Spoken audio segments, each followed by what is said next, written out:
Maro, captain. It's the obvious choice, right? And one of England's best players, but he has a lot to work on. He's been a brilliant player for many years, right? And there's Eddie Jones questioned his leadership. Steve Borthwick's now flipped that on his head and made him captain. Why have you taken the captaincy away from Jamie George? I think it's because his position might be under a bit of pressure because you have to be out and out first choice, I think, to be named as captain. B, what happened in the autumn? Is it a reactionary piece from Steve because Jamie plays 50, 55 minutes, comes off, and then we lose the game? But then you ask the question, well, Maro was on. And Maro is probably one of the captains on the field when we lose those games in the autumn. So where was his leadership then? But then you look around the England squad, and I'm not saying this harshly, who's putting their hand up to be captain of that team? People will say Genji.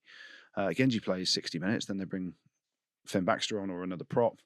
You look down the squad, Ben Earl, he hasn't really been captain much, and all that stuff is his position under pressure with the way Tom Willis is playing. So Maro's the standout of, I think, all the players that you're going to go, I'm hanging my hat on him as a captain and leader. And he is one of England's most important players, the physicality that he brings. But the question is, can he lead a team from an emotional driver point of view, an intellect point of view?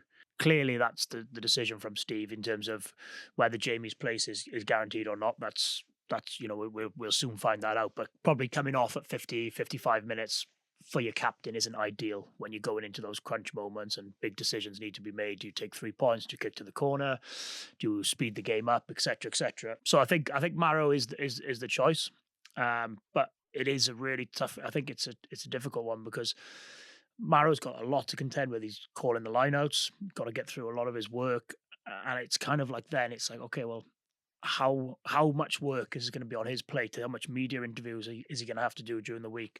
How much extra analysis? How much extra, sitting down with press, etc., etc. So there's going to be a lot of pressure on Maro. But look, he's clearly experienced and he's clearly been there, done it, worn the t-shirt several times. So